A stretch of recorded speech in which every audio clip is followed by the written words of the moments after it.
Nerve ড্যামেজের অনেকগুলো কারণ রয়েছে এবং এর সাথে অনেক ধরনের উপসর্গ থাকতে পারে। বিভিন্ন রোগব্যাধির কারণেও নার্ভের সমস্যা হতে পারে, নার্ভ ড্যামেজ হতে পারে এবং নার্ভ ক্ষতিগ্রস্ত হতে পারে। প্রথমত বলতে গেলে ডায়াবেটিস, যাদের ডায়াবেটিসের মতো সমস্যা রয়েছে এবং এই ডায়াবেটিসের কারণে নার্ভ ড্যামেজ হতে পারে, নার্ভ ক্ষতিগ্রস্ত হতে পারে।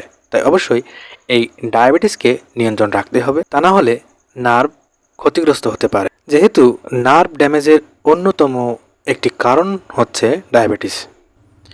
আপনার যদি ডায়াবেটিসের কোনো সমস্যা থেকে থাকে তাহলে অবশ্যই আপনি আপনার ডায়াবেটিসকে নিয়ন্ত্রণে রাখার চেষ্টা করুন। এরপরে সংক্রামক রোগ, অর্থাৎ বিভিন্ন সংক্রামক রোগের কারণে নার্ভ দুর্বল হতে পারে, নার্ভ ড্যামেজ হতে পারে, নার্ভ ক্ষতিগ্রস্ত হতে পারে। যেমন কারো যদি এইচআইভি এইডস থাকে তাহলে তার নার্ভ ড্যামেজ হতে পারে, নার্ভ ক্ষতিগ্রস্ত হয়ে যেতে পারে।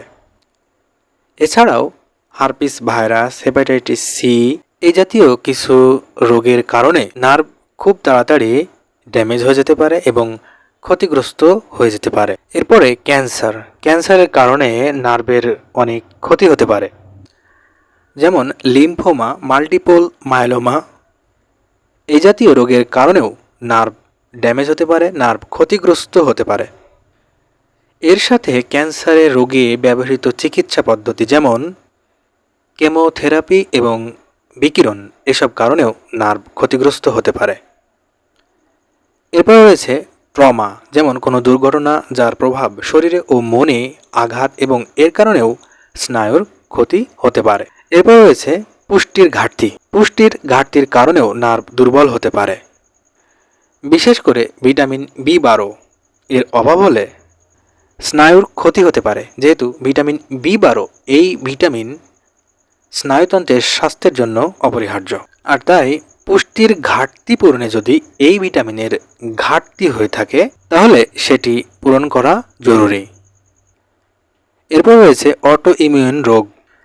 কারো যদি অটো ইমিউন রোগ হয়ে থাকে, যেমন প্রদাহজনিত অন্ত্রের রোগ, rheumatoid arthritis, lupus, multiple sclerosis এই ধরনের রোগের কারণেও নার্ভ দুর্বল হতে পারে, নার্ভ ড্যামেজ হতে পারে, নার্ভ ক্ষতিগ্রস্ত হতে পারে। কিছু ওষুধের পার্শ্ব প্রতিক্রিয়া রয়েছে।